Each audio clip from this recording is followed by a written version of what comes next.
Hello friends, இன்றைக்கி எனக்கு தெரிஞ்ச சில டிப்ஸுங்க சொல்கிறேன். நான் என்னென்ன செய்வேனோ அதை சொல்கிறேன். உங்களுக்கு முடிஞ்சால் செய்யுங்க, உங்களுக்கு பிடிச்சிருந்தால் செய்யுங்க. வெள்ளிக்கிழமையில் இந்த மாதிரி ஒரு வெற்றிலை தீபம் ஏற்றலாம், உப்பு தீபம் ஏற்றலாம். வெற்றிலை கீழே வச்சு அதில் உப்பு ஒரு பெரிய அகல் விளக்கில் வச்சு அதுக்கு கீழே ஒரு சின்ன அகல் விளக்கு, அதுக்கு மேலே ஒரு அகல் விளக்கு வச்சு அதில் நெய் ஊற்றி திரி போட்டு ஏற்றலாம். இது வெற்றிலை தீபம், உப்பு தீபம். முடிஞ்சால் வெள்ளிக்கிழமை மட்டும் ஏற்றலாம் இதை. அதுக்கப்புறமா இது மாதிரி ஒரு துணை விளக்கை வச்சு எல்லா விளக்கும் ஏற்றலாம். முதல்ல இந்த துணை விளக்கை ஏற்றிட்டு அதுக்கப்புறமா நீங்கள் எல்லா விளக்கையும் ஏற்றலாம். நான் இதில் வச்சு ஏற்றுருவேன். நீங்களும் உங்களால் முடிஞ்சால் ஏற்றுங்க. சப்போஸ் இது உங்ககிட்ட இல்லைனாலும் பரவாயில்ல, ஒரு அகல் விளக்கில் ஏற்றிட்டு இந்த மாதிரி ஒரு அகல் விளக்கில் ஏற்றிட்டு அகல் விளக்கு மூலயமா எல்லா விளக்கில் ஏற்றினா நல்லது. தீக்குச்சியில் ஏற்றுறதோட ஒரு அகல் விளக்கில் ஏற்றிட்டு அந்த அகல் விளக்குலேருந்து எல்லா விளக்குகளையும் ஏற்றினா ரொம்ப நல்லது. ஒரு வீட்டில் ஒரு விளக்கு மட்டும் ஏற்றினக்கூடாது. ஒரு வீட்டில் ஒரு 3லேருந்து 4 விளக்கு ஏற்றணும். இல்லைன்னா ஒரு 2 விளக்காவது ஏற்றி வைக்கணும். ஒரு விளக்கு மட்டும் ஏற்றி வைக்கக்கூடாது. எனக்கு தெரிஞ்சதை நான் சொல்கிறேன்.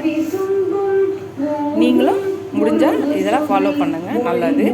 வெள்ளிக்கிழமையானால் இந்த மாதிரி சாம்பிராணி, கம்ப்யூட்டர் சாம்பிராணி போடலாம். நார்மலாக நெருப்பு மூட்டி சாம்பிராணி போடலாம். நான் இதை போட்டுட்டு தான் சாம்பிராணி தூளை வந்து அதில் போட்டுட்டு போடுவேன். நம்மளால் கொட்டாங்குச்சி இந்த மாதிரி நெருப்பு போட்டு போடாமல் இருந்தாலும் இந்த மாதிரி போட்டுட்டு இதில் இந்த மாதிரி தூளை போட்டு வீடு ஃபுல்லாக சாம்பிராணி போட்டால் வீட்டில் நல்லது. வீடு ஃபுல்லாகவே வாசனையாக இருந்தாலே லக்ஷ்மி கடாட்சம் கிடைக்கும்னு சொல்லுவாங்க. அப்புறம் இங்கே தசாங்கம் பொடி வச்சுருக்கேன். அந்த தசாங்கமும் செவ்வாய் வெள்ளியில் ஏற்றினா நல்லது. உங்களால் முடிகிற சமயத்தில் இதெல்லாம் வாங்கி செய்யுங்க. உங்கள்கிட்ட வசதி இல்லை, ஏற்ற முடியாதுன்னா பிரச்சனை இல்லை. ஏற்ற முடிஞ்சவங்க ஏற்றலாம். தசாங்க பொடின்னு விற்கும், அதை நீங்கள் வாங்கி நாட்டு மருந்து கடையில் வாங்கி இந்த மாதிரி ஏற்றினாலே அது எரிஞ்சிடும். கொஞ்ச நேரம் கழித்து அதுவே அணைஞ்சி புகையாக வரும். அதில் கொஞ்சோண்டு பச்சை கற்பூர தூளும் ஜவ்வாது பொடியும் போட்டிங்கன்னா இன்னும் ரொம்ப நல்லது. ரொம்ப வாசனையாக இருக்கும். நம்ம எவ்வளோக்கு எவ்வளோ பூஜை அறையில் வாசனையாக வச்சுருக்கோமோ அவ்வளோ நம்ம வீட்டில் லக்ஷ்மி கடாட்சம் இருக்குன்னு சொல்லுவாங்க. நீங்களும் ட்ரை பண்ணி பாருங்கள். எனக்கு முடிஞ்ச சில டிப்ஸுகள் சொல்லியிருக்கேன். இன்னும் அப்பப்போ கொஞ்சம் டிப்ஸ் சொல்லிக்கிட்டே இருக்கேன். உங்களுக்கு பிடிச்சிருந்தால் லைக் பண்ணுங்கள், ஷேர் பண்ணுங்கள், கமெண்ட் பண்ணுங்கள்.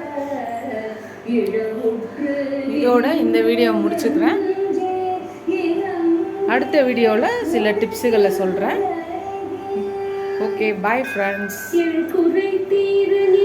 இந்த வீடியோ உங்களுக்கு பிடிச்சிருந்துச்சா லைக் பண்ணுங்கள். உங்களுக்கு பிடிச்சிருந்த இந்த டிப்ஸ் எல்லாம் நீங்களும் ஃபாலோ பண்ணுங்கள். அடுத்த வீடியோவில் பார்க்கலாம். பாய்.